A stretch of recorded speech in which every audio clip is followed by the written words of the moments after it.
Yeah, so you structure equal to that. Actually, you don't have to create the structure at all. You can, like in the for loop, you have a struct thing, and you get that type ICT, just drop tall and you can put point one. And so basically, that one statement is all you need.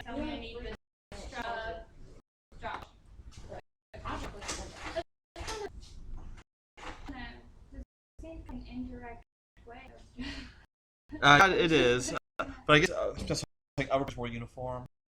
I don't know, but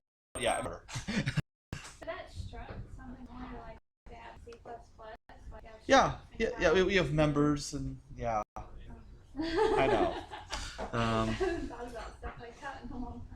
Ashley, Yeah, can you see me? I can see you. My video is not working though. Okay, well that doesn't matter. Um, and it's recording me, so that's good. And it's a good thing you're here because our other Skyper is not. Um, so, um, okay. So if both of you don't show up, then I'm up a creek. Um, Oh, okay. One of us has to show up. Okay. well, it's not a deal breaker, but it makes upload harder. Not here. Okay. Now, something screwy is going on. Um,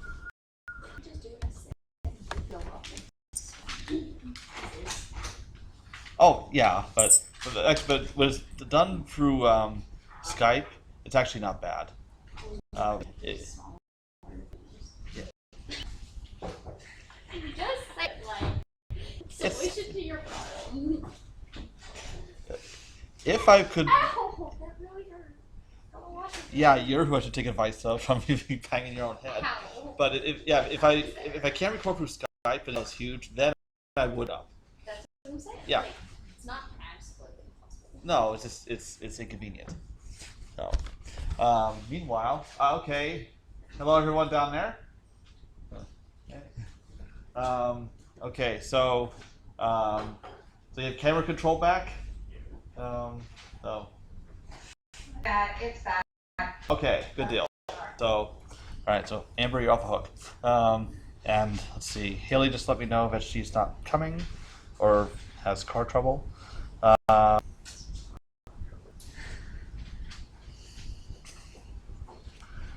Anyhow, so, all right, I think we're ready to get started then.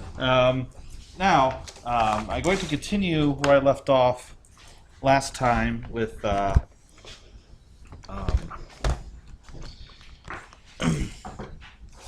orthogonality. And, but before that, I want to make a couple comments about problems in first homework. The first homework is due 2 weeks from today. So I'm just going to point out a couple things. So it's preemptive advice about them. At least the first few problems. Okay, do the markers better today? Okay. So for problem one, what you're asked to prove that matrix A, this form, equal to A, B transpose if and only if the rank of A is equal to 1. So the thing to keep in mind is what the rank of A means. It is the number of linearly independent columns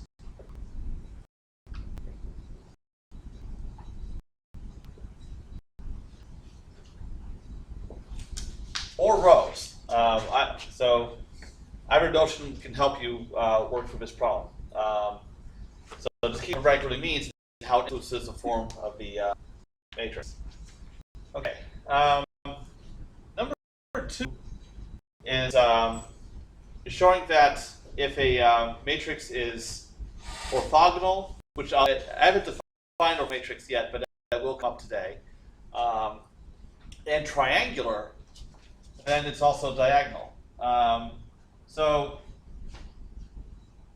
it doesn't matter for sake of a problem whether you choose upper or lower triangular. So you can just go ahead and pick one and work with that. The argument for the other triangularity would be the same. So properties of, or one property in particular of triangular matrices is, and you can recall my notation for like lower triangular in this case and upper triangular in this case. If you take the inverse of a lower triangular matrix, you get a lower triangular matrix, and similarly for an upper triangular matrix. So inverting preserves triangularity.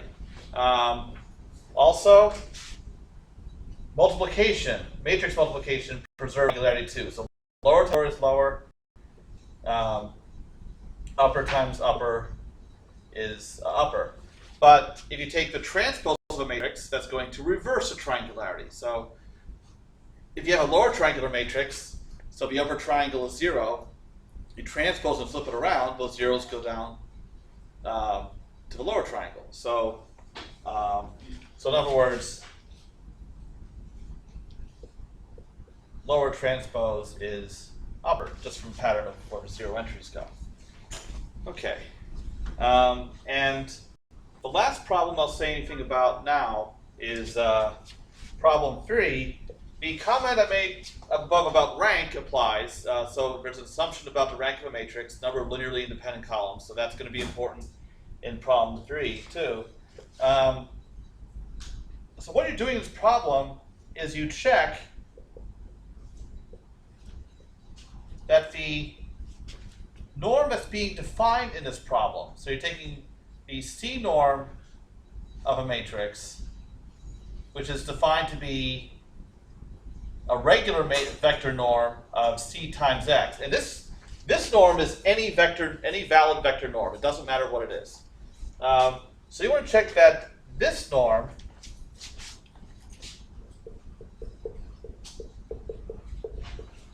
satisfies the definition of a vector norm. There are 3 properties that any vector norm has to have. The norm is 0 if and only if a vector is 0. Scaling of vectors scales the norm, and also the triangle inequality. So you're checking those 3 things. The idea is that those 3 conditions already hold for this regular vector norm. You must show that they also hold for this norm as defined in this way. So what happens when you're defining a norm where you're multiplying by matrix C? This is actually very common practice with vector norms. For instance, a variation of the 2 norm is the weighted 2 norm. And this will actually come up when we talk about iterative methods, for instance. So weighted 2 norm is, and I'll use this A as a subscript, A as a matrix, and instead of X transpose X, or be regular 2 norm, you have X transpose AX. So this norm is weighted by the matrix A. So certain components of X get weighted more heavily than others. Now matrix A has to have certain properties in order for this to be a valid norm. It has to be what's called symmetric positive definite. I have not defined that yet, but that's something else that's coming. Okay, but basically it has to be symmetric and have positive eigenvalues. So this is an example of a norm that's defined in terms of some matrix. Okay. So hopefully that'll get you started on those first few problems. How many of you have even started the first homework? I have. Can I ask you a quick question about number 3 that you just put on there? Yeah, sure. Okay. I'm not sure if this confuses me. So the vector norm, this C norm, is defined as just the product of C and X. Is that right? Well, but you're taking a vector norm of that product. But so, and the vector norm is just defined as what we've been talking about before? Yeah, so this norm, without the subscript C, this norm is any norm that satisfies those conditions. So yeah, you could think of it as being like the vector 2 norm or infinity norm or whatever. And I can use any one? I pick Well, any well, one that I want? the thing is, you don't need to use a specific norm to do a problem. The only thing, all you're doing is you're piggybacking on the fact that whatever vector norm this is satisfies those conditions. Okay. Yeah. Okay. Yes. Remember I asked about if someone has MATLAB, I asked about reading. Yeah. Just in case anyone wants to sign up to get it on their computer and stuff like that. Okay. Okay. So that is available. So okay. And do you have a question? Yes, about homework number 3. Okay. Is the linear combination of norms still a norm?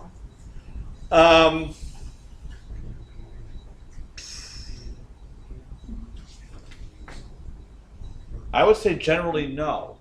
For Because- example, if x is norm, y is norm, so vector norm. So 2 times x plus 3 times y is still Yeah. The trouble is, I'm not certain that the scaling property would always work out. For instance, okay, so if you're suggesting, for instance, okay, a convex combination of norms, where you're weighting by positive coefficients, the first and third conditions would definitely work. Because for these norms, you have property 2 that if you scale the vector, let's see. Well,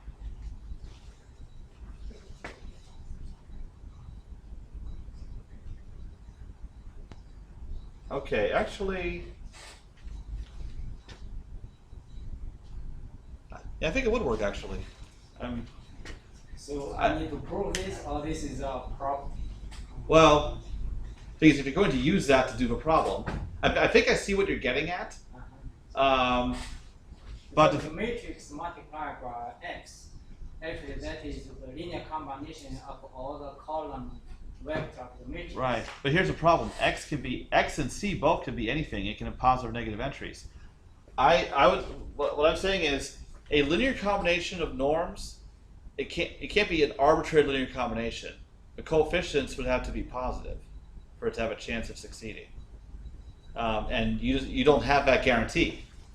So it's not the way to go with this problem. Yeah, it's a wrong turn. Okay. Any other questions about the homework? Are you going to discuss number 4? Not today. No. In fact, number 4 was okay. Actually, there is a tip I can give about number 4. My question is how to calculate the matrix to norm. Yes. Okay. So I can talk about that. All right.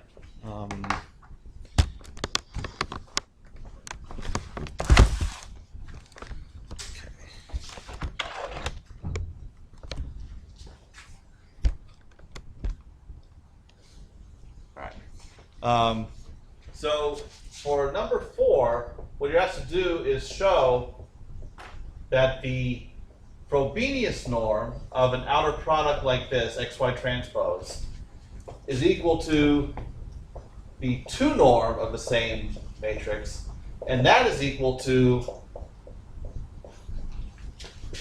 norm of x, 2 norm of x times the 2 norm of y.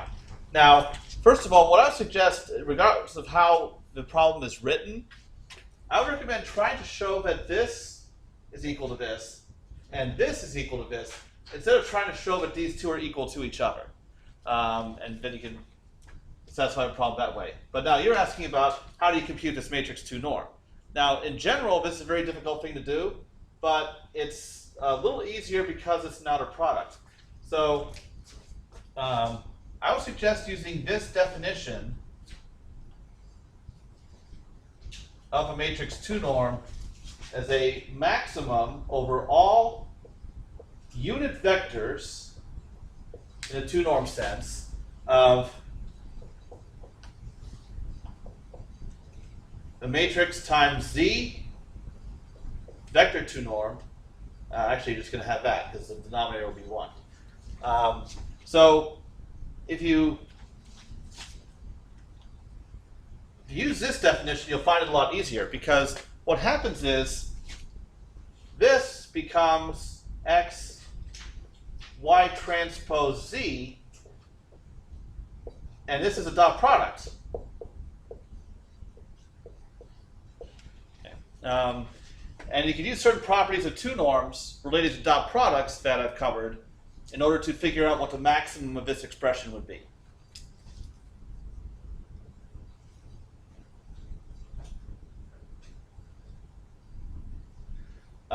Because also, this is just a number, so you can pull out its absolute value from this norm.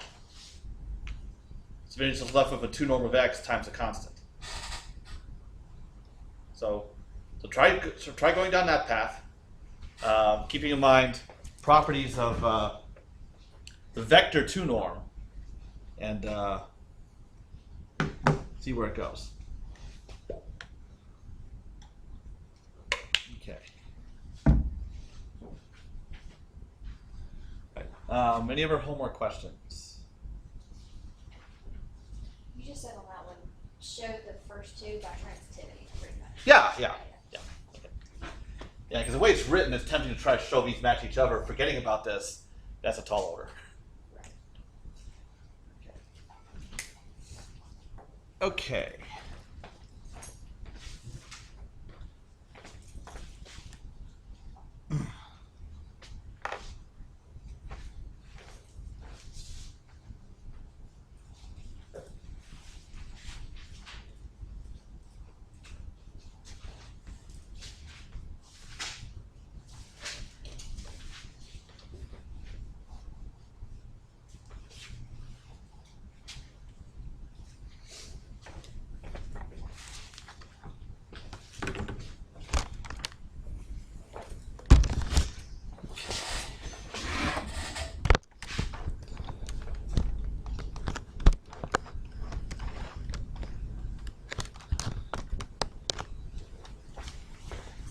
So, continuing where we left off last week with orthogonality.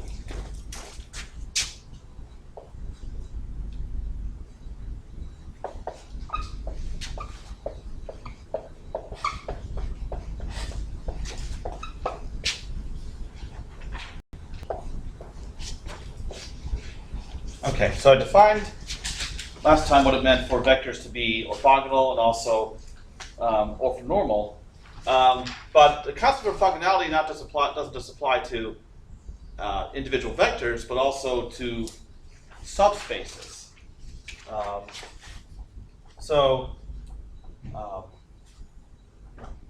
Okay. So 2 subspaces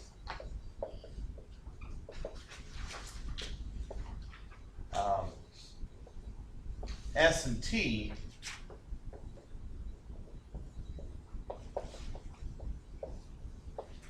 are orthogonal if the following is true. If you have vectors x and y are orthogonal for all vectors x in S, all vectors y in T. So if every vector in one subspace is orthogonal to every vector in the other subspace, then the whole subspaces are said to be orthogonal to each other.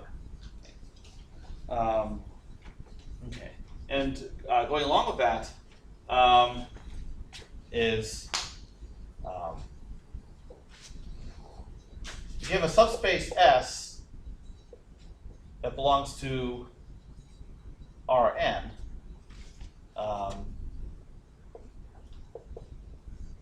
because all I'm saying here, this just means subset. That's not necessarily subspace. But if it is a subspace,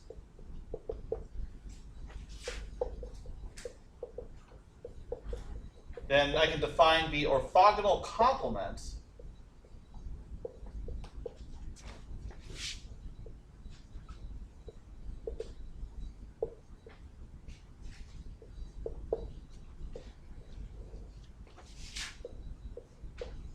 of S is defined this way. First, the way it's written is I use a superscript, the perpendicular symbol, and the way this is read is S perp.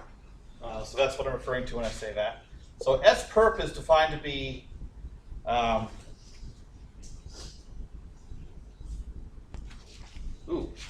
typo in the notes.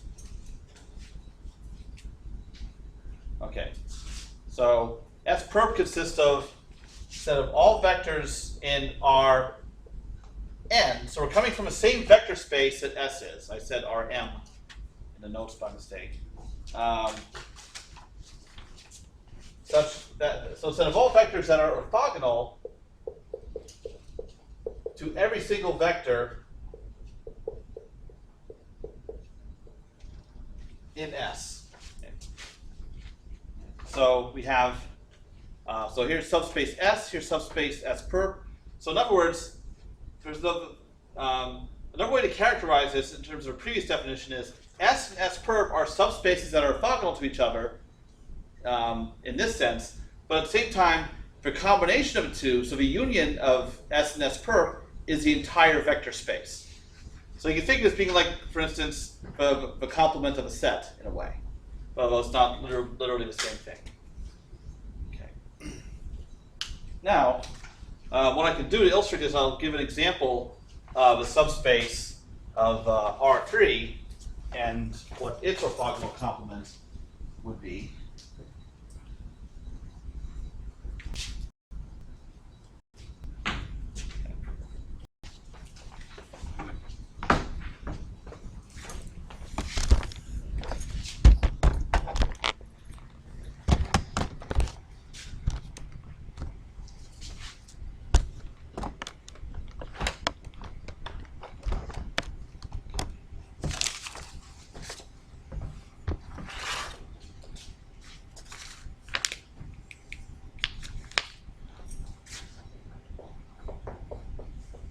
So, for example, if I define these three vectors in R3, 1, 1, 1, then I have 1, minus 1, 1. So these vectors are linearly independent. And then I have a third vector that's also linearly independent of the first two, 1, 0, 1. Okay. And then I define S to be the span of the first two vectors, v1 and v2. Okay. So it turns out that S perp, that is the span of v3. So in other words, all scalar multiples of v3. And the way you can confirm this is so, first of all, both these vectors are orthogonal to V3. So you can confirm that directly just by going ahead and taking a dot product.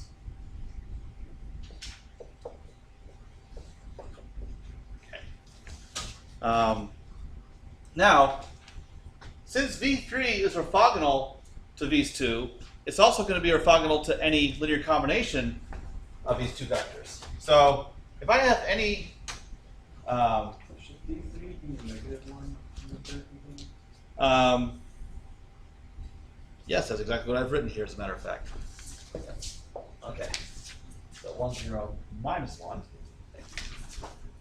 All right. Thank you for checking.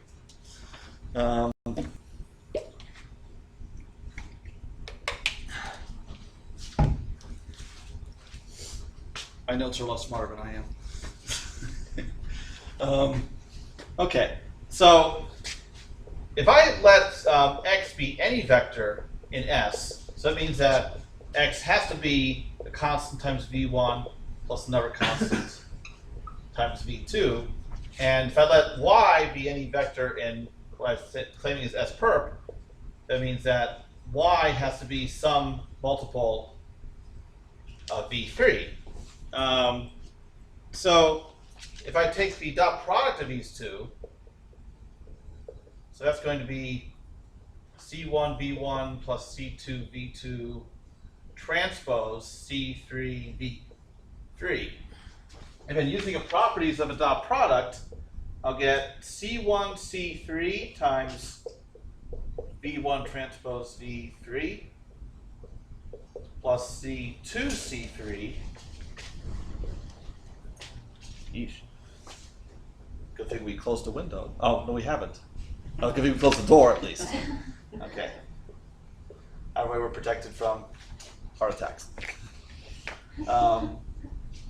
Okay, now, but this dot product is 0. This dot product is 0. So the dot product of x and y is 0. So sure enough, every vector in x is orthogonal to any vector in y. And the two spaces together make up all of our three. These three vectors are all linearly independent. So this really is the orthogonal complement of this, of subspace spanned by V1 and V2. Okay. Now, R3 is a relatively simple example because if I have a two-dimensional subspace like this, spanned by V1 and V2, if I don't have this vector, so in other words, I don't know what the orthogonal complement is, what can I do with these two vectors to find it? How can I find a vector that's orthogonal to these two? Anybody? What? Yeah. Well, cross product, and then I know I've heard it referred to as outer product. Unfortunately, outer product means something else in here. So yeah. So okay, but yes, a cross product, or actually, you can generalize that. If you're in Rn and you have a subspace spanned by n-1 vectors, you can do generalization of the cross product to find the one vector that's orthogonal to all the other n-1, and find that's n-1 dimensional subspaces orthogonal complement. So this last part right here, you were just showing that V3 is actually orthogonal to everything, even the linear combination of V1 and V2? Yes. Okay. Yeah. Just, okay. Yeah, that's Just to make sure all the bases are covered instead of just showing that it's orthogonal to just V1 or just V2. yeah. And the thing is, you could prove that if you have two bases for subspaces, and the two bases are orthogonal to each other, then the whole subspaces are, because you would verify it just like this. But yeah, I figured I'd show everything. Yeah. This might be a dumb question. Okay. But that's okay. In the notes, you have like the transposers of your vectors like flip-flop. Oh, like V3 transpose V1. Right, and then the same thing like over here. Is it It doesn't matter because for real vectors, the dot product is commutative. Yeah. Okay. Well, for complex vectors, you would conjugate it, but it would still be 0. Okay. Now, one thing that we can see from this example is we're working in R3. We have this subspace that's of dimension 2, and then the orthogonal complement has dimension 1. And the dimensions, you sum them up, and you get the dimension of a whole space, R3. So in general, okay, if you have a vector space V that it's finite dimensional, so it has a dimension of n, and S is a subspace of V. Okay. Then that means that the dimension of S plus the dimension of S perp is equal to n. So what we see in this example actually holds true in general. That basically you're carving up your n-dimensional space. Part of it goes into S, the rest of it goes into S perp. And these two subspaces are orthogonal to each other. Ashley, are you able to see all this? Is it coming through okay? Yeah, it's good. Okay. All right. So I was looking at my video here and I couldn't really tell. All right.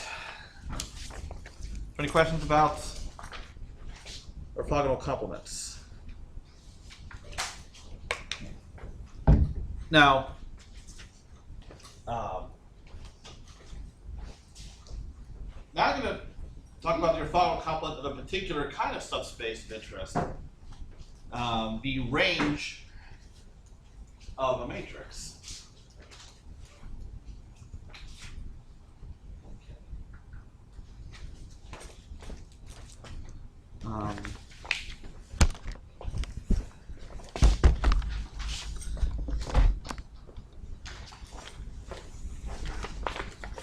Okay, so let's suppose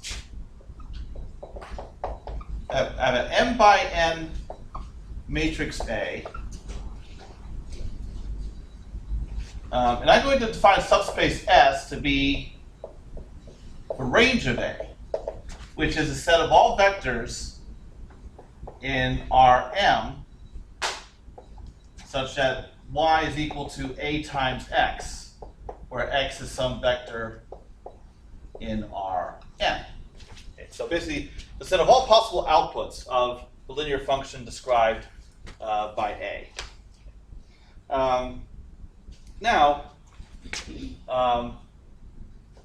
So what is S perp?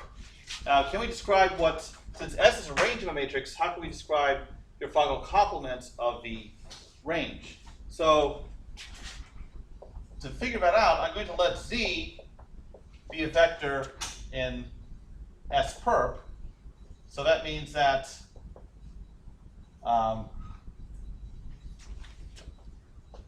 Z transpose Y is equal to 0 for all Y in the subspace. But now I'm going to use the fact that Y is equal to A times X for some X. So I have, so this whole inner product is 0. So Y I'll replace by AX. But now what I'm going to do is use the fact that if I take a transpose of a matrix twice, I'm back to the original matrix.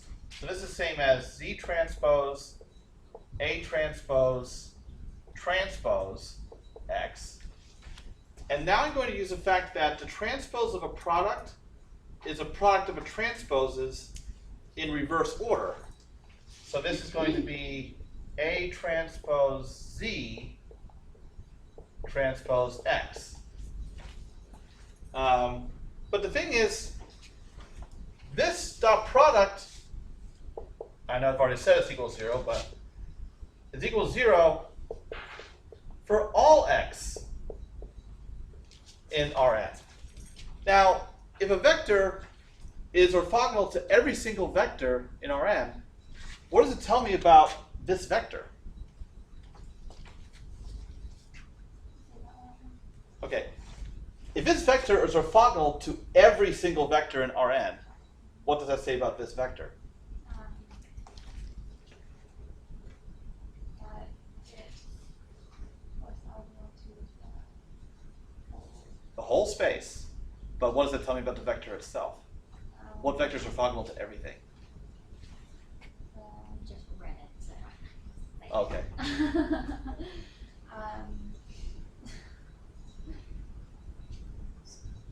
The standard,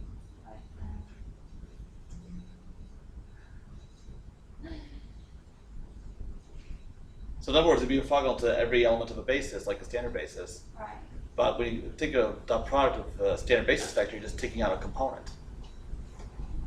So if all those dot products are 0, Then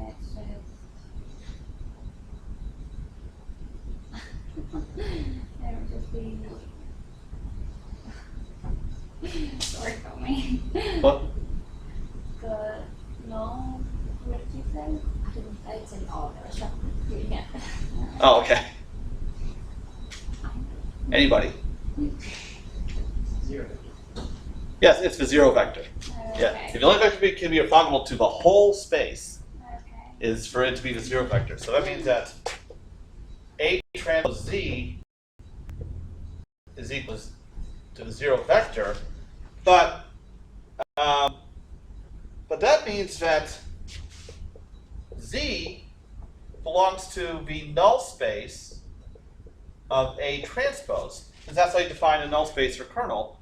That the null space of A transpose is all vectors that you can multiply by A transpose and get the 0 vector.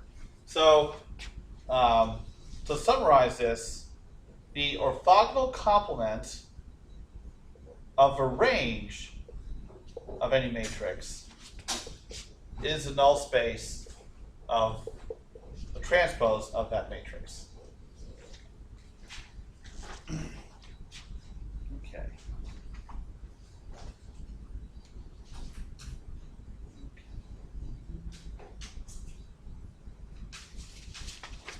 So, show an example of that.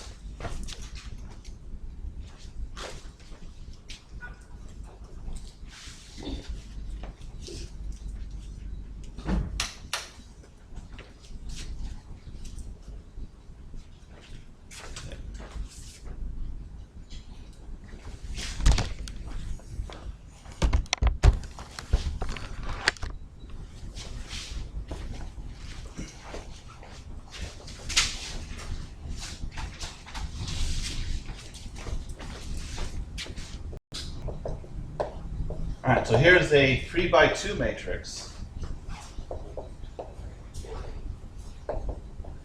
Okay. So I'll define S to be the range of A, which is a subspace of R3, since the matrix has 3 rows. So what I could do is that range is a span, just by the definition of range. It's a span of the columns, 1, 2, 3, and 1 minus 1, 2. Now, I want a vector that's orthogonal to both of these. That would give you the orthogonal complement. And as I mentioned earlier, we could take the cross product to get that. So S perp is the span of this vector, 7, 1, minus 3,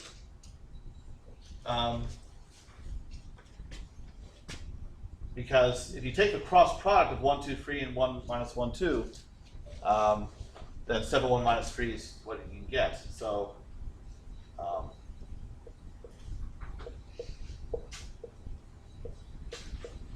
okay, but now if I take the transpose of this matrix, so 1, 1, 2, minus 1, 3, 2, and then I take this vector in S perp, 7, 1, minus 3, okay. All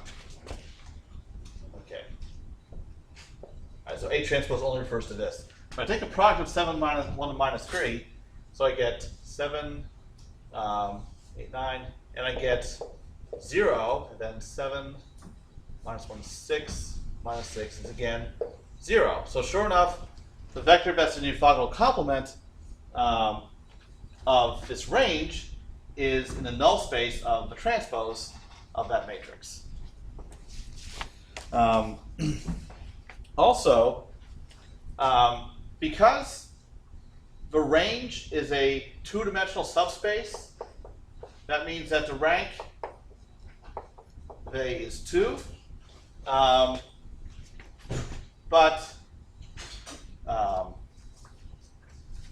Okay.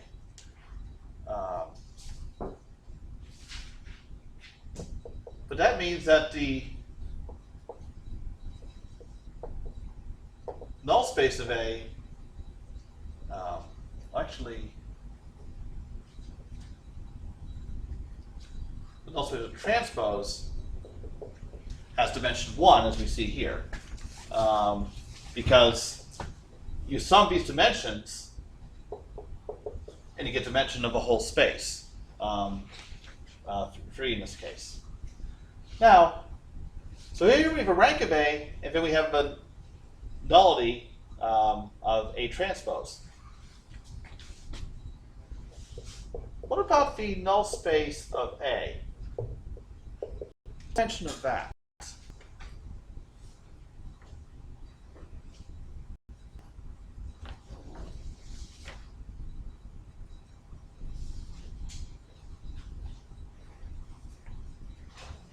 Now, the null space of A, that is a subspace of what vector space? The range of A is a subspace of R3. What about the null space of A? What subspace are we living in then? Or what vector space?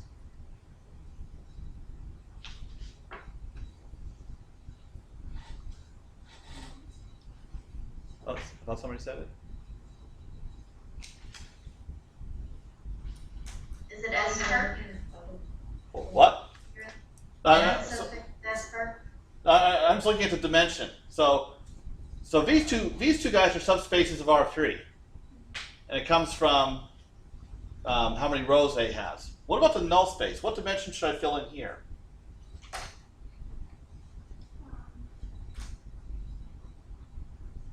One. No, R2. R2 because of a number of columns. So how many? So the range is a subspace of R3 because A has 3 rows. The null space is a subspace of R2 because A has 2 columns.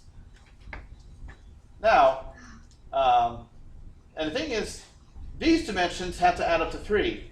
But if I flip around what I gave earlier, what is the orthogonal complement of a null space of A? These two guys, range of A, null space of A transpose, these are orthogonal complements of each other. So if I flip that around, what is the orthogonal complement of a null space of A? Putting a shoe on the other foot.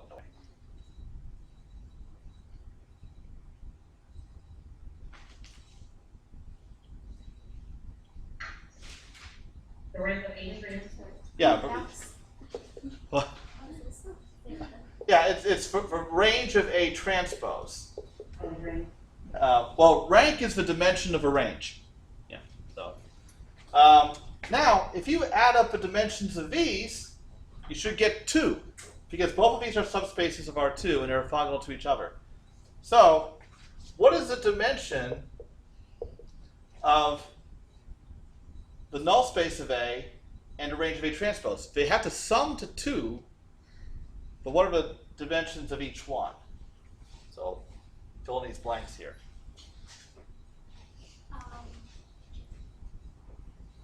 What? It's just so much math term. I know. Yeah, those graduate math classes are a pain that way.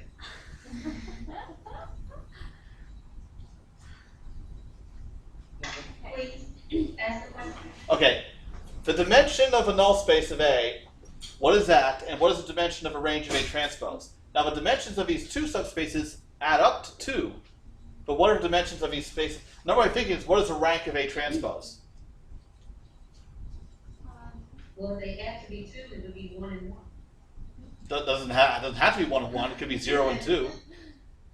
It could be. Yes, it could be, but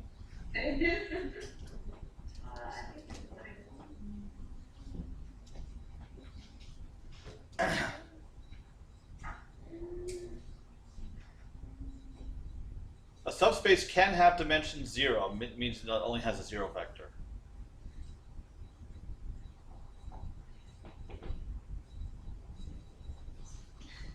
Come on. I want to say, Well, it doesn't, so we just wanted the dimension of each is 1. Nope. is it like the span or something? No. Well, I'm thinking that the range of a transpose is 2. Yes. Oh, Therefore, the null space of A has to have dimension 0. And another way you can tell is A has linearly independent columns. Well, that's what I was trying to look at, but I'm Yeah. looking at A transpose. Oh, we're looking at. but Now, we're another way, looking like, for the also null. because the rows of A transpose are linearly independent, you can say, oh, it must have rank 2. Okay, I was looking at the columns of A transpose. Oh, I see. But That'd be hard. Well, you could look at it that way, but it'd be harder to do. okay, but since the rows of A transpose or the columns of A are Yeah. linearly independent, Yes. then the rank is 2 because there's 2 columns for 2 Yeah. rows. Yes. Also, row rank equals column rank. So yeah, so you can look at whichever way is easier. So okay, well, it took longer than I expected, but Can I ask you some questions, because this confused me? okay. So the range of A equals the rank of A, is that right? The rank of A, the range okay. of A? For range is a subspace. Rank is a number. For rank is the dimension of the range. Okay. Yeah, so I'm saying, so by saying a range of A has dimension 2, that's the same, of A transpose has dimension 2, that's the same thing as saying the rank of A transpose is 2. Okay, so the range occupies the subspace of R2? Is that? For transpose, yes. So the range, the type of vector space for a range always comes from a number of rows. Okay. But, So then why do we look at the columns of A? that's for the null space. Oh, okay. Okay, so null space, you're looking at the columns. Range, you're looking at the rows. Okay. Right. But can't you just look at the range, just figure out the range first, and you know what it's supposed to equal up to, so you just say the null space is whatever I don't have in my range? Well, yeah, you could look at it that way too. Yeah. It's just that when you have two columns, it's really easy to see, oh, they're linearly independent. Therefore, Okay. there's no null space. Okay. Or if you have more than 2 columns, it's more difficult to see. Yes, it is. Yeah. Okay. Unless you have some nice structure like it's triangular or something. Well, for a general matrix, either one could be hard. You basically got to do row operations to see what the rank is. So yeah, like if for your first linear algebra course, if you take any matrix, you row reduce it, and you get the rank of a matrix that way. That'll tell you all you need to know. Okay. You have a question? Okay, this is going to be interesting because I wanted to get through 6 pages a day, but I've only gotten through 2 so far. Yeah. Well, it's not going to be any more.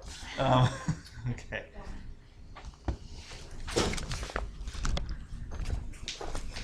Okay. Who knows? My real goal is to get through like 11 pages of notes between today and Wednesday, and I might be able to cut out some things if need be. I'd hate to say no questions. Again. All right. Okay. Now,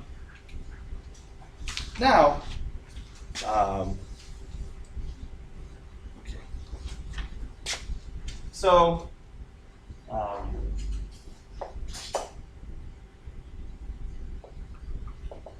so suppose you have a subspace S. So basis of a subspace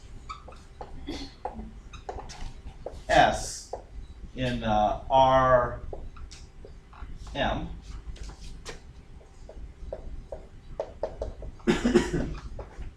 is orthonormal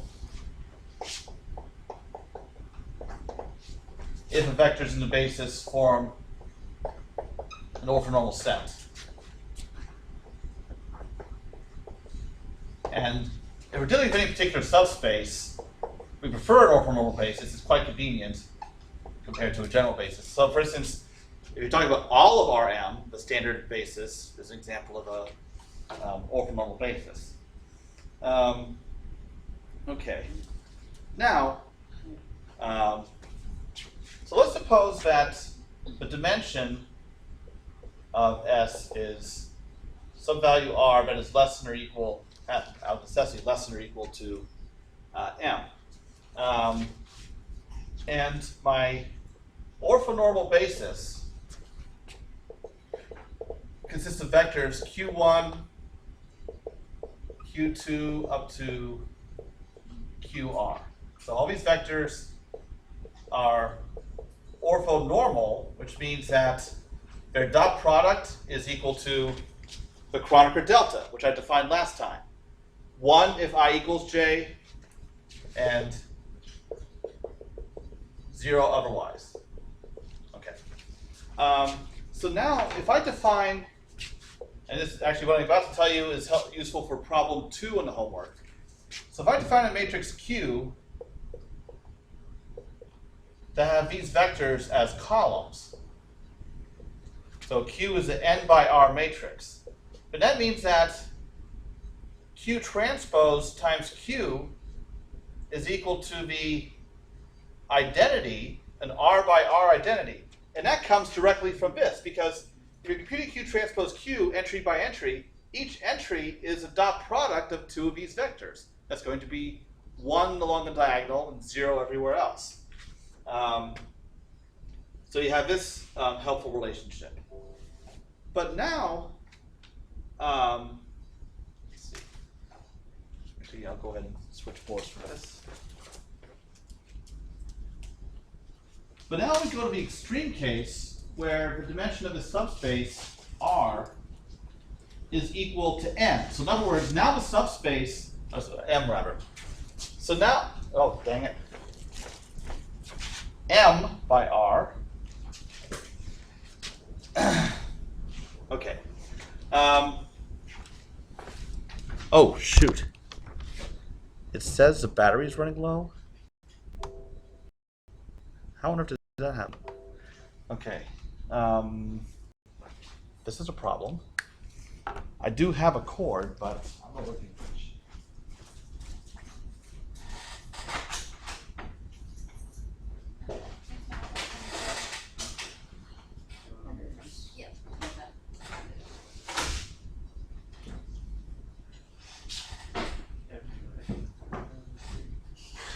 That's what I was wondering. It's like, I don't recognize it. I just want to say,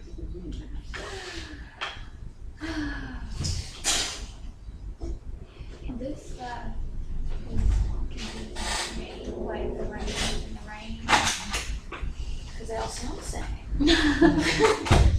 there's outlets under the table, Oh, okay. under like these little circle things. Ah, okay. Yeah, this one, I'm looking at one right there. We can see that one right there. There's one behind the second chair here, I Okay. don't know. Like, Oh, I see. Okay. you used to be different. Yeah.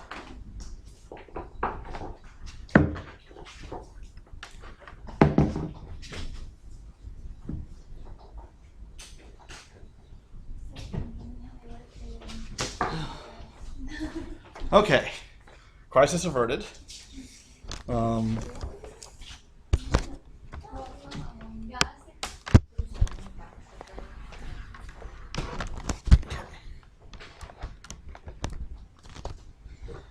Okay.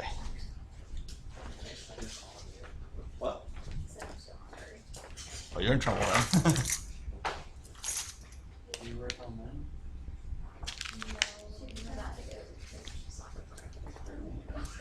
Okay. So now if I let the dimension of my subspace R equal M, the dimension of the whole space, in other words, I'm saying that S is now equal to Rm, then we still have the same relationship. Q transpose Q is equal to identity, but what that means is Q transpose is equal to Q inverse. And since the inverse is unique and it works both ways, that means that Q transpose is also equal to the identity. So, and we say that Q is an orthogonal matrix. All right, so whenever we have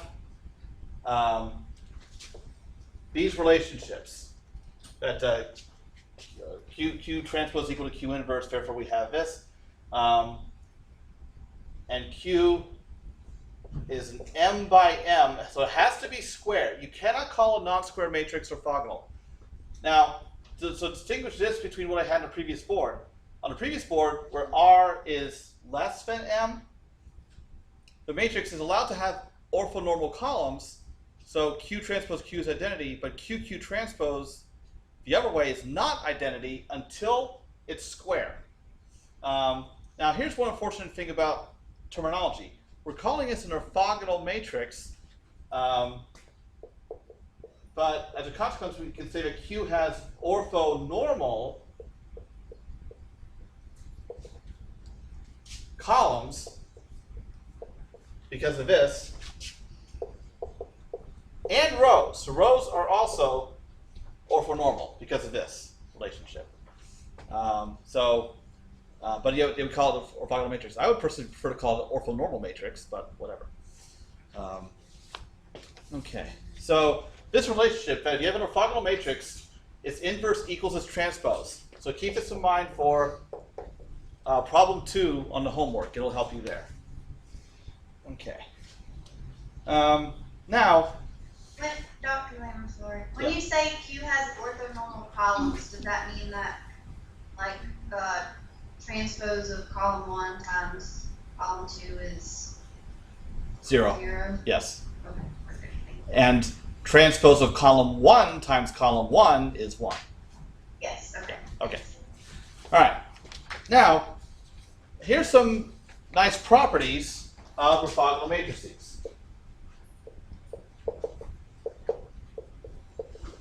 I come relate to preservation of norms.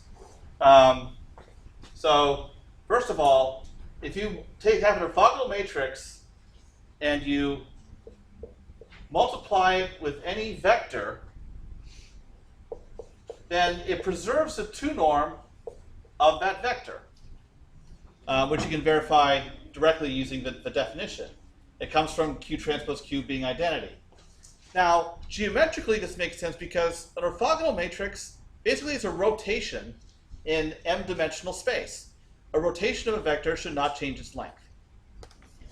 Now, a consequence of that is, okay, so that's first property.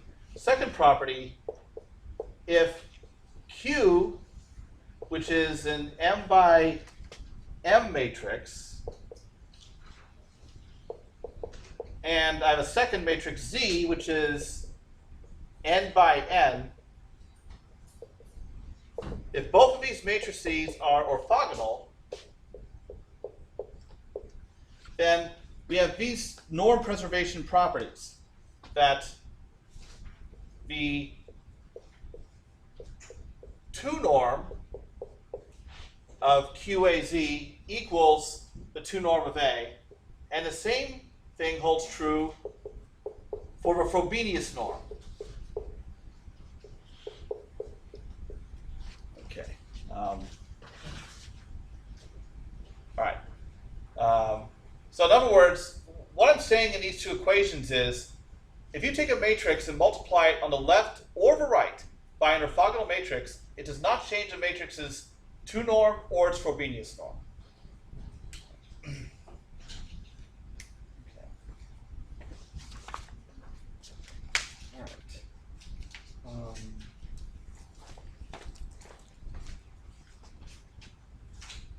Yeesh. Okay. So questions about orthogonal matrix.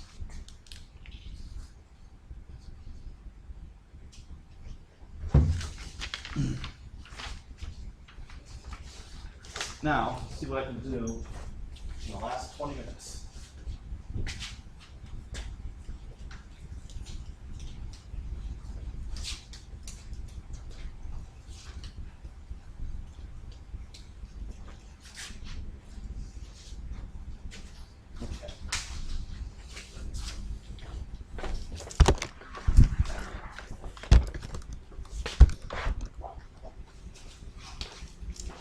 Now,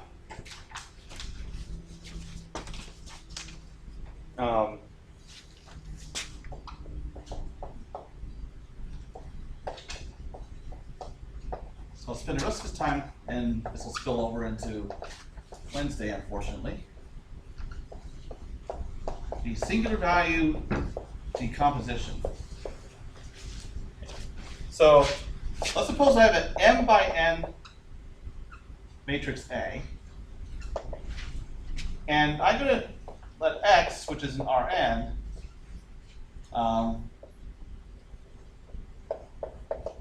be a vector that satisfies this property, that the 2 norm of A times X, and I should emphasize, X has to be a unit vector. So X is a unit vector that has this property that the norm of AX, the 2 norm, is equal to the 2 norm of A. Now such a vector has to exist because the 2 norm of A is defined to be the maximum of this quantity over all unit vectors X. So there has to be a vector in here somewhere that makes this an equality. So normally this is a less than or equal to, but somewhere it matches. Okay. Now, next what I'll do is I'm going to let Z be equal to A times X, and I'm going to let Y,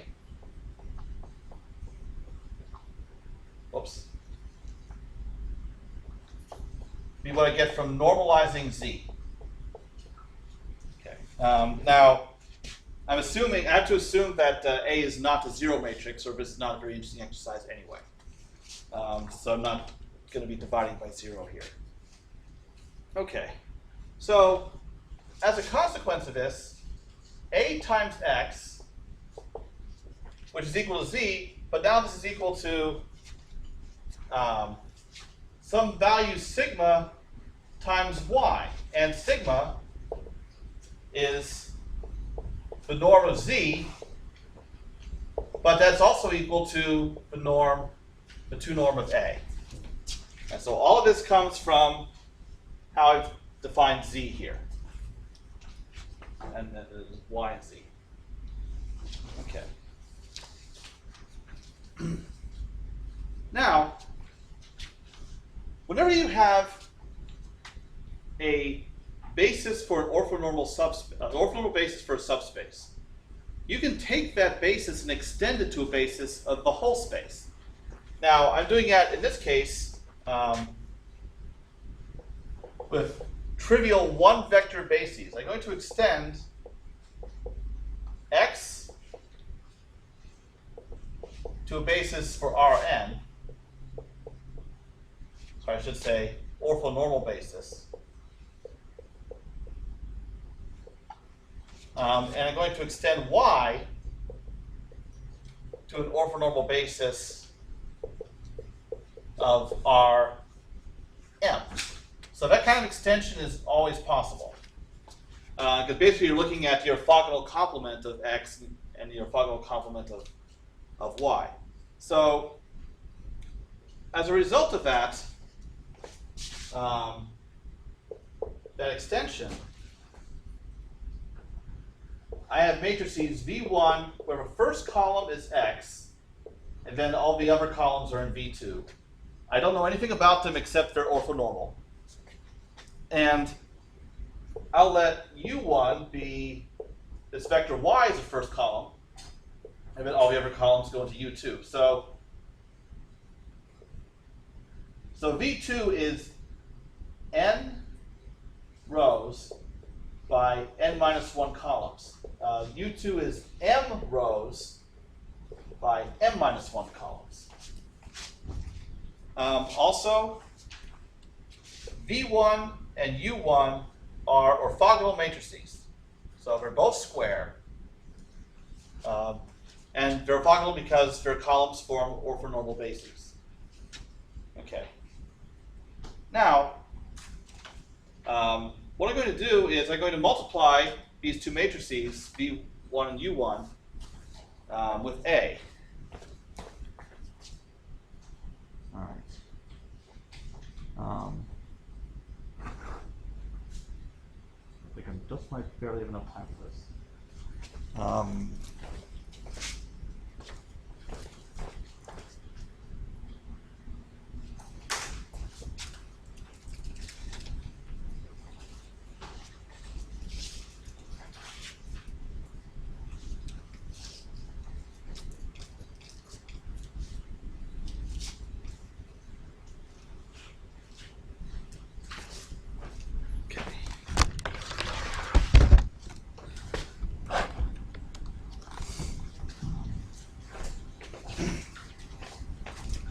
So under these conditions, if I compute U1 transpose A V1, so write out what that is. So U1 transpose, okay, so that's Y transpose U2 transpose A, and then I have V1 is X V2. All right. So now what I can do is carry out the multiplication in block form. So I can have Y transpose AX, so that's just a number. Then I have Y transpose AV2, and then I have U2 transpose AX, and then U2 transpose AV2. All right. Now AX is equal to sigma Y from before. So I actually have sigma Y transpose Y, and also now AX, using the same thing down here, I have U2 transpose Y, and then here I have U2 transpose AV2. I'm not going to bother with that. And then here I have Y transpose AV2 here. Now, Y is orthogonal to all these other columns of U1. So this whole thing is 0 vector. Y is a unit vector, so that inner product is 1. So now what I have is sigma 0 vector, and then this right here, I don't know about what this is yet, but it's a row vector because I only have one row up here. So I'm going to call that W transpose, and then I just have some matrix here, I'll just call it B because I really don't care about it. Okay. And I'll define this as A1. So this is the result. What happens is I perform this transformation, I've zeroed out this part, but now I want to find out what's going on over here. What can I find out about this vector W? Now, I'm going to define the vector S to be sigma as the first component and W as the rest of it. So S is basically the first row of this matrix just transposed. Okay. Now, if I look at the 2 norm of this vector, well, it's the 2 norm squared is the sum of all the components squared. So it's sigma squared plus the sum squares of these components. That's also the 2 norm squared. Okay. Now, okay.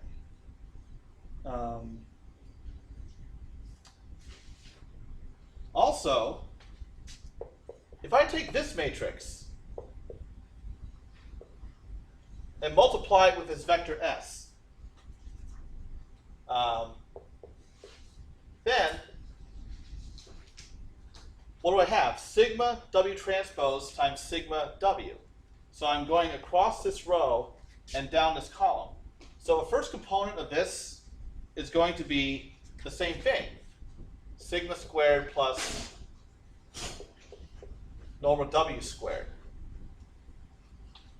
And then there's going to be other components. I don't really care what those are. Okay. Now, here I'm going to use the fact that the matrix 2 norm does not change when you multiply by an orthogonal matrix.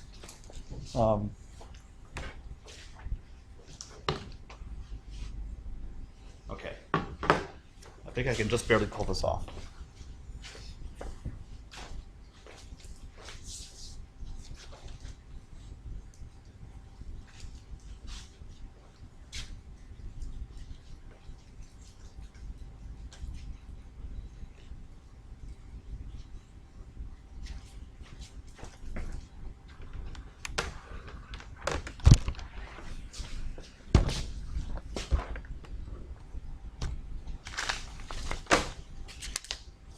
Now,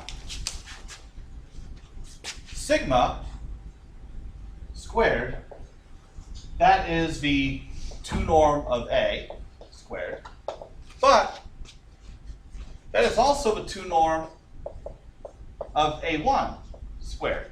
Because how do you get A1? You multiply A, the left and right, by an orthogonal matrix, which doesn't change the 2 norm. Now, this is less than or equal to, greater than or equal to, A1 times any vector S divided by 2 norm of S. All these norms are squared. Now, A1 times S, okay, well, first of all, the norm of S, I figured out earlier, that's sigma squared plus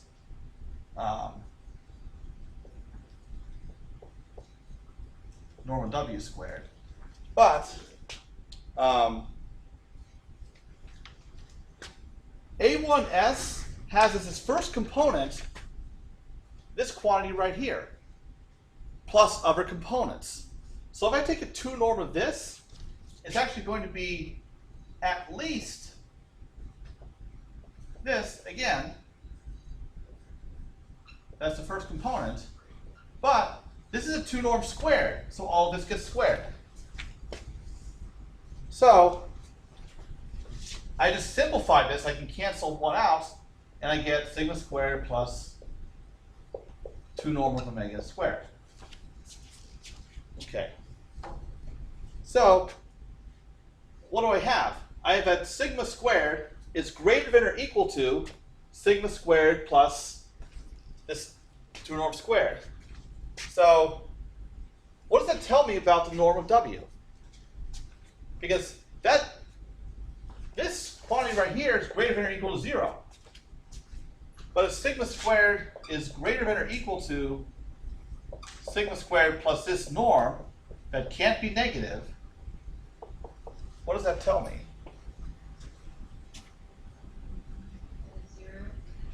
Yeah, this has to be 0. And if the norm is 0, what? Yeah, if a vector is 0. So I go back to A1, and I get sigma 0. This is 0 as well, and then I have B down here. This is sigma, not a 0. So I've started making a matrix diagonal. So what I can do is, now I can continue this process on B. I can find a vector that gives me the 2 norm of B and start zeroing the first part of its first row, its first column. Well, column, row. So using an inductive argument, what we get is, there's also, the thing is, I should mention, because of this decomposition, the 2 norm of B is less than or equal to the 2 norm of A, because we started with a vector that maximizes the vector 2 norm.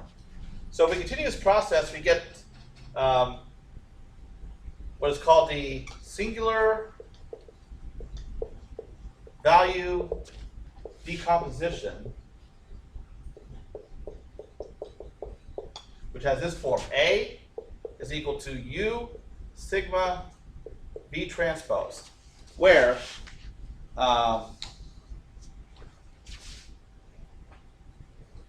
U and V are orthogonal matrices, and sigma is a diagonal matrix of the same size as A that has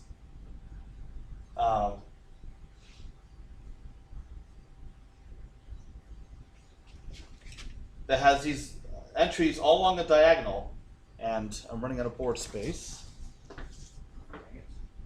Okay. So the sigma I, these entries on the diagonal, they're all non-negative. They're called the singular values of A. And they're ordered. Each one is greater than or equal to the next. And the largest one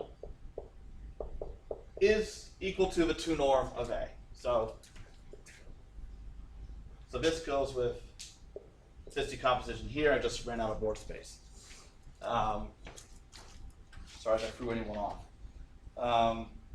Okay.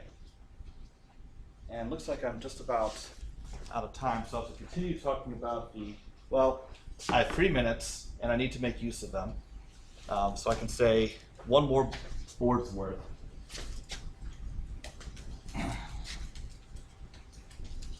I think my marker's about to die anyway. Okay.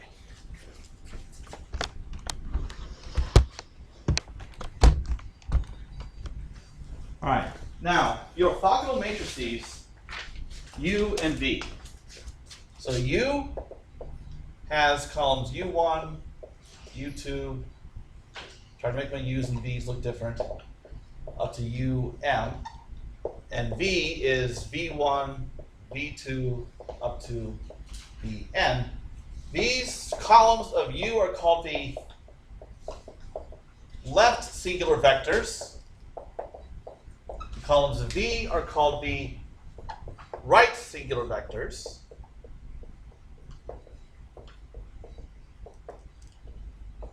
Okay. All right. And the way they're related is if I take A times a right singular vector, I get the corresponding left singular vector times the corresponding singular value. And similarly, if I take the transpose, multiply it with a left singular vector, I get the corresponding right singular vector times the singular value that goes with them.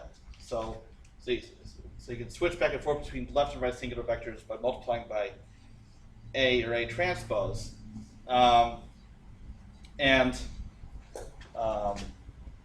Also, R is if R is a rank of A, then that means that now it's also equal to the number of non-zero singular values. Singular values are always non-negative, but they can be 0. So however many positive ones you have tells you the rank. Okay. So if a range of A is equal to the span of the first R columns of U. So you can read the range of A straight off of U. The null space of A is spanned by the right singular vector starting from R plus 1, R plus 2, all the way down to N. Okay. The rest of the right singular vectors are basis of a range of A transpose. The rest of the left singular vectors describe the null space of A transpose. So if you can compute the singular value decomposition, you pretty much know everything there is to know that's worthwhile about A. You have its range, you have its null space, you have its rank, anything related to solving systems. And the very last thing I'll say today is it was my advisor, Gene Golub, who came up with the first practical algorithm for computing this singular value decomposition back in 1969, which is also the year I was born. And it's what he was famous for and why he had the license plate, Professor SVD. So you come up with a nice algorithm for computing something so useful, of course you're going to be a legend. So, and the last topic of the semester will be that algorithm. So, okay. So, until Wednesday.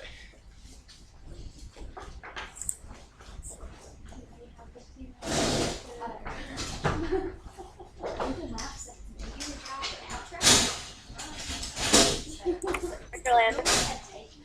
Yes. Okay, I'm gonna. Okay. Okay, go ahead. I'll be there at I'm sorry, I can't hear you. I'll be there at 5:30. Yep. Okay. Alrighty. Thanks.